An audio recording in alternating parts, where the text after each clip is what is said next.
Hey guys, hi everyone, good evening, adab, namaskar, sat sri akal, and I welcome you all to one more session of this podcast series। और आज का topic है residential status of an individual, a very important chapter guys. और इस chapter के दो ही सबसे ज़्यादा इंपॉर्टेंट चीज़ें हैं। पहला एक residential status of an individual जो आपके सामने है, और दूसरा पॉइंट आता है स्कोप ऑफ टोटल इनकम की कौन सी इनकम किस इंसान के लिए टैक्सेबल होगी, वो मैं आने वाले सेशंस में लेकर आऊँगा। तो let us go on to finding out the residential status of an individual, जिसमें सेक्शन 6(1) में दो कंडीशंस हैं which we normally call it as basic conditions. Satisfy anyone, कोई भी एक सैटिस्फाई होते ही आप भारत देश के रेसिडेंट बन जाएंगे। वो कौन सी कंडीशन है? सबसे पहले प्रीवियस ईयर में आप भारत देश में 182 डेज और मोर के लिए भारत देश में रुके हैं। हमारे लिए प्रीवियस ईयर 2024-25 मैटर करता है। तो प्रीवियस ईयर 2024-25 में 1 अप्रैल 2024 से लेकर 31 मार्च 2025 के बीच में 182 डेज या फिर उससे ज्यादा, एग्जैक्टली 182 डेज भी होगा तो बेसिक कंडीशन नंबर 1 सेटिस्फाइड हो जाएगी, पहली वाली सेटिस्फाइड हो जाएगी। अगर पहली वाली सेटिस्फाइड हो जाती है तो आपको दूसरी वाली कंडीशन चेक करने की जरूरत नहीं है। अगर पहली वाली कंडीशन सेटिस्फाई नहीं होती तब हम दूसरी कंडीशन जाके देखेंगे, और दूसरी कंडीशन बोलता है 60 डेज और more in the previous year. Previous year हमारे लिए कौन सा है? 2024-25 प्लस 365 डेज और more in 4 years immediately preceding the relevant previous year.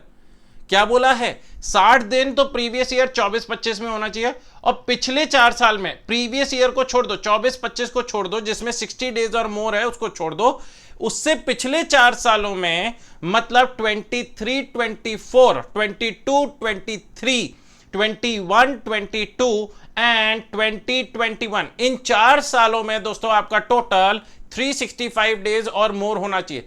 पिछले 4 सालों में मिनिमम 50-50 दिन या मिनिमम 100-100 दिन रुकना पड़ेगा, ऐसी कोई कंडीशन नहीं है। बस हमें पिछले 4 सालों का टोटल करना है, और अगर वो 365 या उससे ज्यादा का हुआ तो दोस्तों इन that case, in that scenario, आपकी बेसिक कंडीशन नंबर 2 सेटिस्फाइड हो जाएगी, 60 डेज प्लस 365 डेज वाली, और आप भारत देश के रेसिडेंट कहलाएंगे। हाउएवर गाड़ी जब आगे बढ़ी तो उन्होंने कहा there are two special cases, special case number 1 and special case number 2। इन स्पेशल केस नंबर 1 और स्पेशल केस नंबर 2 में हम बेसिक कंडीशन नंबर बी, जो कि ऊपर ही अभी पड़ी है, ये वाली 60 डेज और मोर वाली अप्लाई नहीं करेंगे। 60 डेज प्लस 365 डेज वाली इन स्पेशल केसेस के लिए एलिमिनेट कर दी गई है। तो सरकार ने क्या बोला? सरकार ने बोला ये कौन कौन से कंडीशंस हैं? स्पेशल केस नंबर 1, एक इंडियन सिटीजन या फिर person of Indian origin. Indian citizen आप तब बनते हो जब आप भारत देश में जन्म लेते हो, या अकॉर्डिंग टू सिटीजनशिप एक्ट, जो हमारे सिलेबस का हिस्सा नहीं है। लेकिन अगर आप पर्सन ऑफ इंडियन ओरिजिन हो, अब पीओआई कौन होता है? या तो आप खुद या आपके पेरेंट्स या grand parents, both paternal maternal, मतलब पापा के साइड के भी, मम्मी के साइड के भी, दोस्तों हमारे दादा दादी, नाना नानी, इन 7 लोगों में से कोई भी अनडिवाइडेड इंडिया में पैदा हुआ हो तो आपको पर्सन ऑफ इंडियन ओरिजिन बोला जाएगा। तो special case number 1 talks about an Indian citizen और a person of Indian origin who being outside India, जो जनरली आउटसाइड इंडिया रहता है, comes on a visit to India, India visit के लिए आए हो, तो आपके लिए basic condition number 2 of 60 days and 365 days stands eliminated. आप भारत देश के रेसिडेंट कब बनेंगे? जब आप सिर्फ बेसिक कंडीशन नंबर 1 सेटिस्फाई करेंगे, 182 डेज और मोर। बट दोस्तों क्लाइमेक्स यहां आता है। यहां पर देखिए दोस्तों, ये जो हैंड बनाया हुआ है ये बड़ा इंपॉर्टेंट है, इससे जुड़ा हुआ पहले भी क्वेश्चन आ चुका है, and I will not be surprise अगर आगे भी क्वेश्चन आए। हाउएवर अगर इस इंडियन सिटीजन या पर्सन ऑफ इंडियन ओरिजिन की income other than foreign sources income, मतलब income from Indian sources, income from Indian sources में 3 इनकम आती हैं: income received in India, income earned in India, and income received and earned outside India from a business और profession controlled from India. अगर ये तीनों income मिलाकर आपकी income 15 lakh रुपए से ज्यादा की है, अगर इंडियन सिटीजन या फिर पर्सन ऑफ इंडियन ओरिजिन की इनकम 15 लाख रुपए से ज्यादा की है दोस्तों, income other than foreign sources, तो बेसिक कंडीशन नंबर बी को हम एलिमिनेट नहीं करेंगे। Basic condition number B will not be eliminated, it will be modified. अभी स्पेशल केस नंबर 1 में क्या पढ़ा था कि Indian citizen person of Indian origin जो कि आउटसाइड इंडिया रहता है, इंडिया है for the purpose of visit, तो basic condition number 2 basic condition number B 60 days और 365 डेज वाली को एलिमिनेट कर देंगे, ये सही है। हावेवर अगर इसी इंडियन सिटीजन या पर्सन ऑफ इंडियन ओरिजिन की income other than foreign sources income 15 lakh से ज्यादा की हुई तो हम बेसिक कंडीशन नंबर 2 को चेक करेंगे विद अ स्मॉल मॉडिफिकेशन। और वो मॉडिफिकेशन क्या है कि 60 डेज की जगह 120 डेज देखा जाएगा। 60 डेज की जगह क्या देखा जाएगा, 120 डेज देखा जाएगा इन द प्रीवियस ईयर, और पिछले 4 सालों में वही 365 डेज और मोर होना चाहिए। Everyone clear about it? तो ये वाला केस बड़ा इंटरेस्टिंग है। तो आप जब Indian citizen person of Indian origin जो आउटसाइड इंडिया रहता है, इंडिया आया है, उसके लिए यह देखना बहुत जरूरी है कि उसकी income other than foreign sources कितनी है। अगर income other than foreign sources 15 lakh रुपए तक है या 15 लाख से कम है तो बेसिक कंडीशन नंबर बी जो 60 डेज वाली है, 365 डेज वाली है, या 120 और 365 डेज वाली है, वो एलिमिनेट हो जाएगी, वो नहीं चेक करी जाएगी, सिर्फ 182 डेज वाली चेक करेंगे। अगर income other than foreign sources income 15 lakh से ज्यादा की है तो इन that case basic condition number 1 के साथ साथ 182 डेज और मोर के साथ साथ आप दूसरी कंडीशन भी चेक करेंगे और 120 डेज प्लस 365 डेज वाली। Next special case number 2 guys. Special case number 2 cover up करता है एक इंडियन सिटीजन को। ध्यान दीजिएगा, स्पेशल केस नंबर 2 में पर्सन ऑफ इंडियन ओरिजिन नहीं आता। पर्सन ऑफ इंडियन ओरिजिन सिर्फ स्पेशल केस नंबर 1 तक है। तो सेकंड केस में क्या होना आता है, एक इंडियन सिटीजन जो इंडिया छोड़कर जा रहा है। क्यों भैया? For the purpose of employment outside India या फिर और as a member of crew of an Indian ship, और as a member of crew of an Indian ship. तो आप स्पेशल केस नंबर 2 में आ जाते हैं। Crew of an Indian ship, member of crew of an Indian ship है तो question में आपको दिया जाता है कि आपने सीडीसी कंटिन्यूअस डिस्चार्ज सर्टिफिकेट को कब साइन इन किया, कब उसमें एंटर करे और कब उसे साइन ऑफ किया, सीडीसी को साइन ऑफ किया। So from the date of signing in of the CDC till the date of signing off the CDC आपको आउटसाइड इंडिया कंसिडर किया जाता है। अब क्वेश्चन में हमें इसे कैसे सॉल्व आउट करना है। लेट्स से क्वेश्चन में बोला गया है कि आपने 22 ऑफ मई को सीडीसी को एंटर किया था, सीडीसी को साइन इन किया था, एंड 25 ऑफ नवंबर को जाके आपने सीडीसी साइन ऑफ किया। तो you will have to calculate the number of days that you are outside India from the 22 of May till the 25 of November आप कंसिडर करेंगे। और जिस दिन सीडीसी साइन इन हुआ, जिस दिन सीडीसी साइन ऑफ हुआ, दोनों को आउटसाइड इंडिया ही माना जाएगा। जनरली अपन क्या कंसिडर करते हैं कि जिस दिन हिंदुस्तान में आए, जिस दिन हिंदुस्तान से गए, वो दिन इन इंडिया कंसिडर किया जाता है। However, in case of crew member of an Indian ship, the date of entering into the CDC and the date of signing off from the CDC both shall be considered to be outside India. तो जब आपने 22 मई से लेकर 25 नवंबर तक आपने outside India के number of days count कर लिए तो उसे 365 में से माइनस करेंगे तो आपका पता चल जाएगा कि नंबर ऑफ डेज इंडिया में कितने हैं, और उसके बेसिस पर आप चेक करिएगा कि बेसिक कंडीशन नंबर 1 सेटिस्फाई हुई या नहीं हुई, क्योंकि बेसिक कंडीशन नंबर 2 तो लगती ही नहीं है। इसी में एक ट्रिकी पॉइंट बनता है और वो ये बनता है कि लेट्स से मिस्टर अभिनव एक इंडियन सिटीजन है and he has joined as a crew member of a foreign ship. वो हिंदुस्तान से काम करने के लिए बाहर जा रहे हैं लेकिन as a crew member of a foreign ship. क्या वो स्पेशल केस नंबर 2 में आते हैं? द आंसर इज यस, वो स्पेशल केस नंबर 2 में आते हैं because he is an Indian citizen who is leaving India for the purpose of employment. Employment में ये तो नहीं बोला है ना कि फॉरेन शिप में काम नहीं कर सकते हैं। तो स्पेशल केस नंबर 2 के ना 2 पार्ट्स हैं, 2 अलग अलग पॉइंट्स हैं। एक Indian citizen leaving India for the purpose of employment, point number 2 खत्म।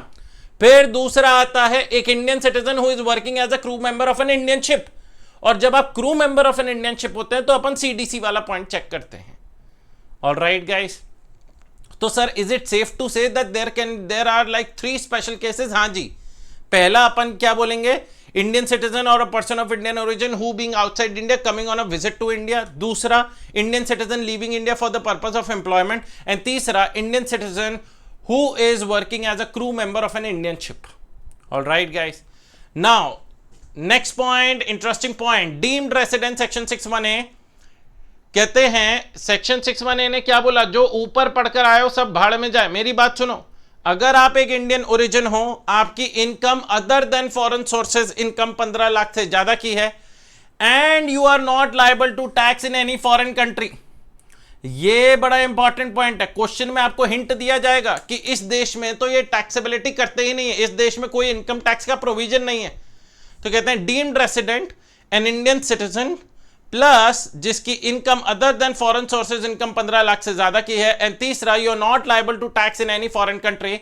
तो आपको दोस्तों क्या कंसिडर किया जाएगा, what will you be considered as, आपको भारत देश का डीम्ड रेसिडेंट कंसिडर किया जाएगा। You will be considered as deemed resident. Alright, section 6(6) resident individual is further classified into 2 categories. कौन कौन सी कैटेगरी है, ROR and RNOR, resident and ordinary resident, resident but not ordinary resident.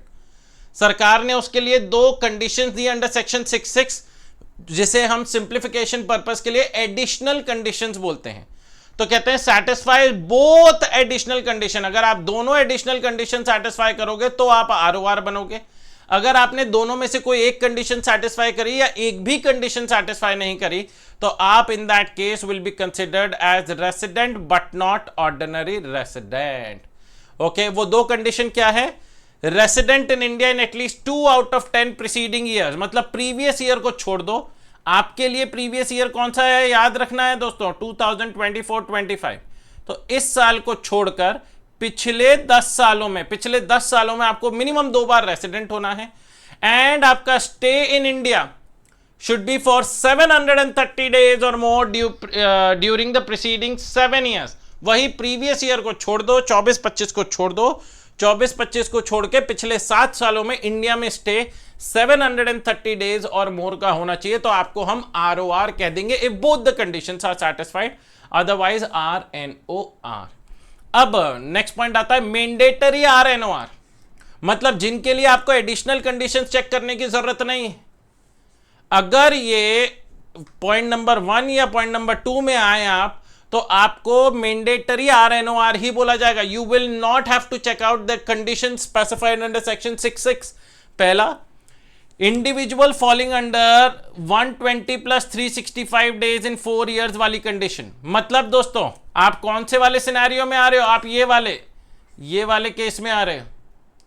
अगर आप इस वजह से भारत देश के रेसिडेंट बने, लेट्स से मिस्टर पुलकित, अब वो आउटसाइड इंडिया रहते हैं, इंडियन सिटीजन है और इंडिया आते हैं विजिट के पर्पस से, उनकी income other than foreign sources income 35 lakh है और वो इंडिया में हर साल 130 डेज के लिए रुकते हैं, तो क्या वो भारत देश के रेसिडेंट बन गए बिकॉज ऑफ दिस पॉइंट? हाँ जी, वो भारत देश के रेसिडेंट बन गए।